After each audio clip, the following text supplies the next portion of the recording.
is a rundown of Checkpoint 3, the Paperclip Lab. If you were absent or were not able to complete this lab on your own, this would be something I would like you to watch, and you can fill out your Paperclip Lab as we go.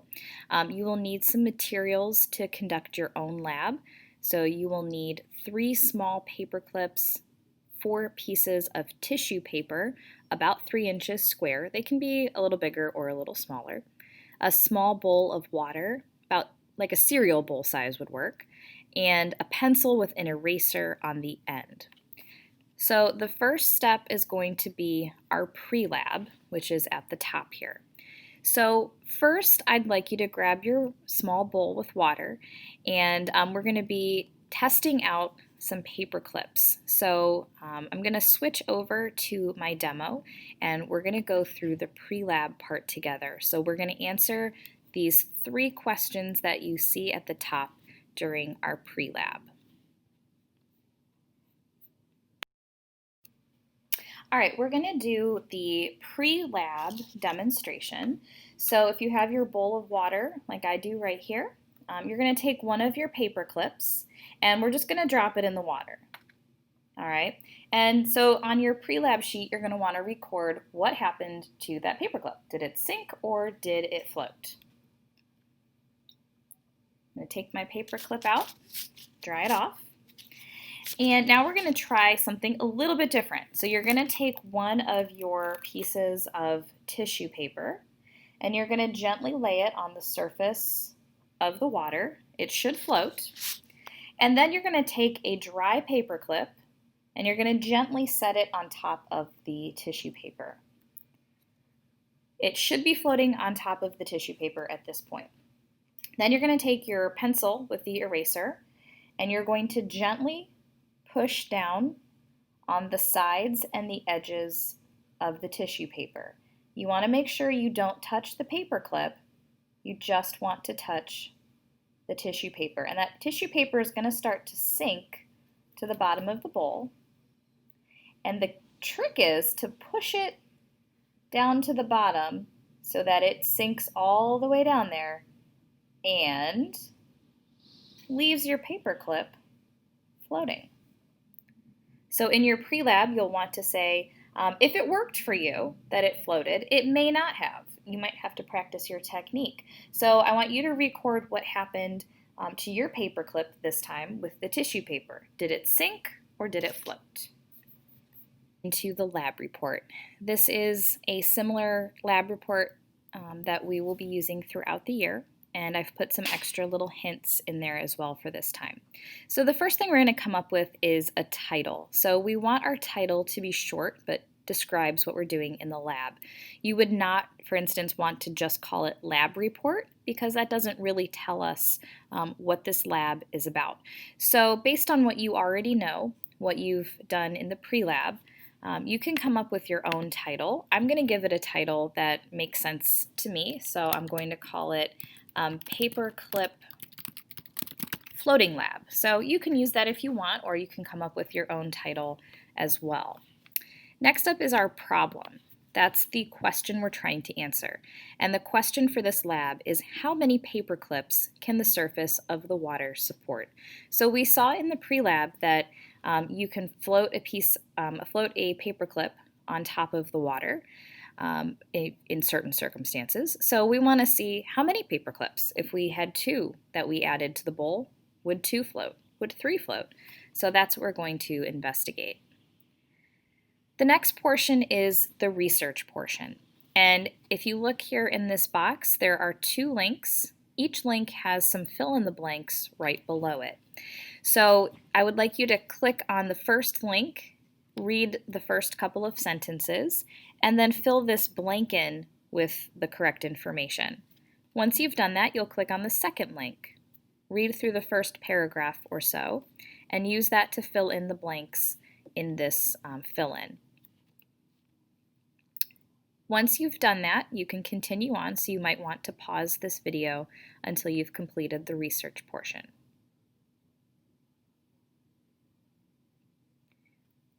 All right, just as a recap, what you learned during the research portion is something about surface tension.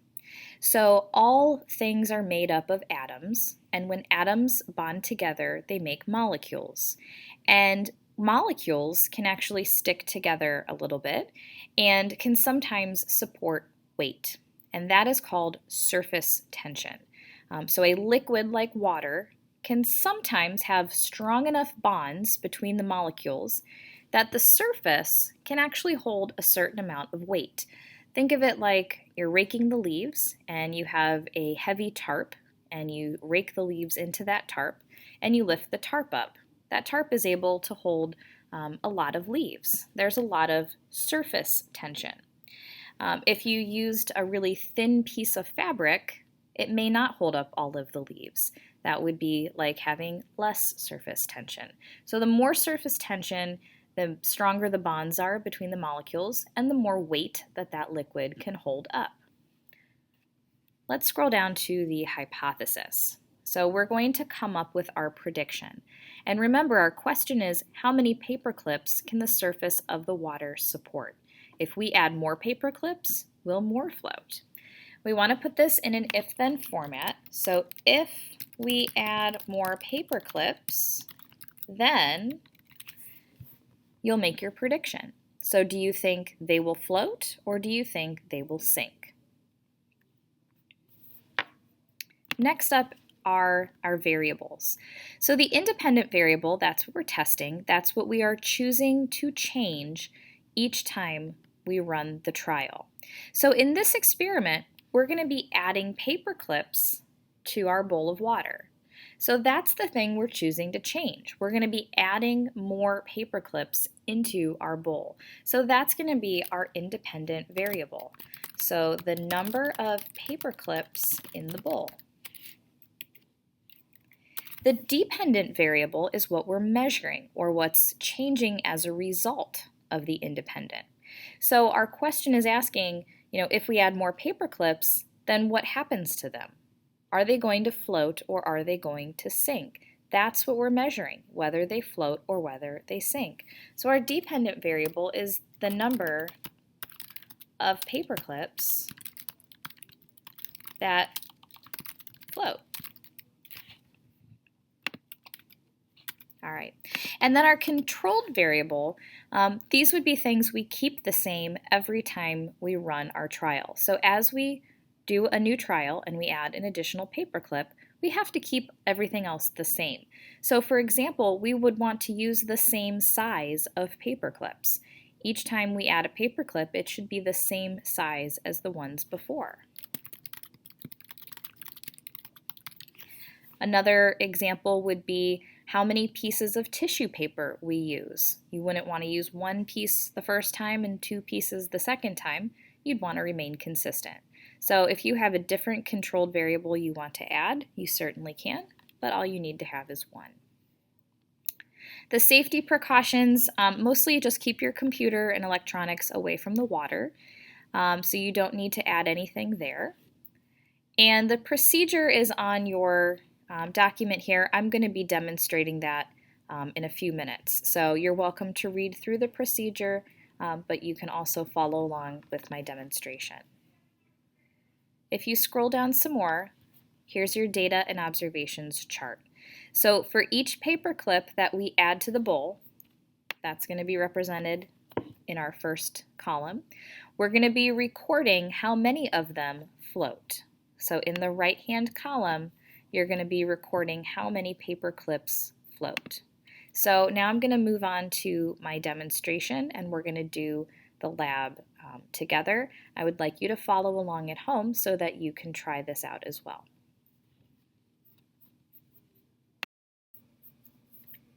All right, now we're going to be doing our actual lab. So we're going to use the same technique that we used in our pre-lab demonstration. So we're going to start with our piece of tissue paper. So grab another piece and we're going to gently float it on top.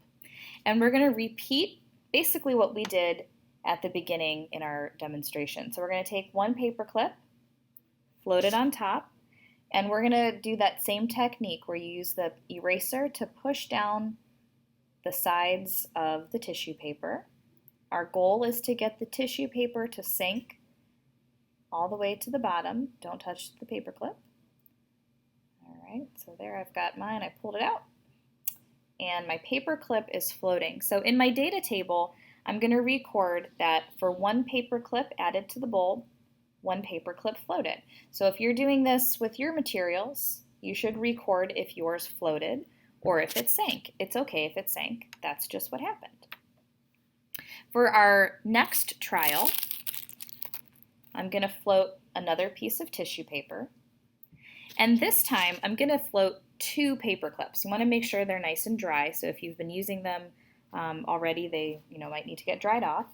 And I'm going to gently place 2 paper clips on top of my tissue paper. And I'm going to repeat that same technique as before, pushing down on the tissue paper so that it sinks. And I have 2 paper clips that are now floating. So again, record your results if they both floated or if just one of them floated or none of them. You'll record that in your data table. And then our final trial, same procedure. Got one last piece of tissue paper. This time I'm going to place all 3 paper clips on top. And I will see if I can get all 3 of them to float. This is probably the most difficult since you've got some tissue paper in between. Might be harder to get to. Gotta be careful not to touch the paper clips. And I think, oh, one of them sank. Okay, that happens. So in my data chart, I would record that 2 of them floated in my third trial. So again, if you got all 3 of them to float, you would write 3. If you got 2 to float like I did, you would write 2, and whatever else your results were, you can record those. Recorded your data. You do not need to click any of these links here. I'm going to just give you some sample class data that you can use for your graph. So we took all of our number of paper clips that floated and we averaged them together and then recorded them in this second chart. So I'm going to give you some data kind of roughly based on some of our class averages. So for the number of paper clips tested, when we put 1 paper clip in the water, we had an average of about 0.83 paper clips that floated. For 2 paper clips, we had an average of 1.79, and for 3 paper clips, the average was 2.65. Your next step is to create a bar chart of this data table right here that we just entered the numbers for. So there is a link that you can use to create a bar chart, or if you'd like to make one on paper, you'll just put a picture into your checkpoint. So you might want to pause right now and make your bar chart. Once you've made your chart, you're going to enter in your overall trends that you notice. So some options. I'm going to type a few options. You obviously will want to pick the one that you think best fits the data. So maybe you thought that as the number of paper clips increased in the bowl, the number that floated decreased. You might think that as the number of paper clips increased in the bowl, the number that floated increased. If you see a different pattern in the data, you can write that in instead. Finally, we have our conclusion. So I've given you some sentence starters here to help you out. The purpose of the experiment, we want to say why we did this experiment. What question were we trying to answer? So the purpose of the experiment was to find out how many paper clips floated as they were added to the bowl. My hypothesis was if I add more paper clips to the bowl, then you'll want to put in what it is that you predicted.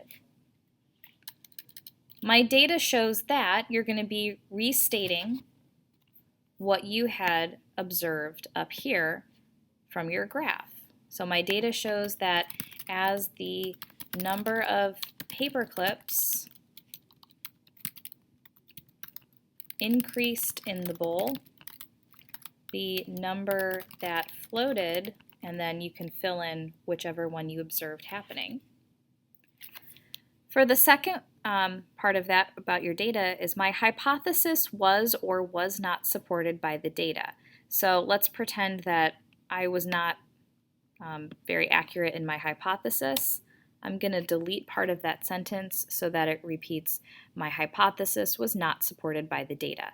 If yours was, then you would obviously just make it say it was supported. And then for the last part, if I were to run this experiment again, I would.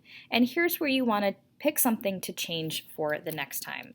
So I'm going to put some options. I would increase the number of paper clips I add to the bowl. So you may want to go higher than 3 paper clips. You may want to change the size of the paper clips. So you might want to use larger or smaller paper clips. Another idea would be to change the shape of the paper clips. So you might want to try bending them so that they are in a different type of shape each time.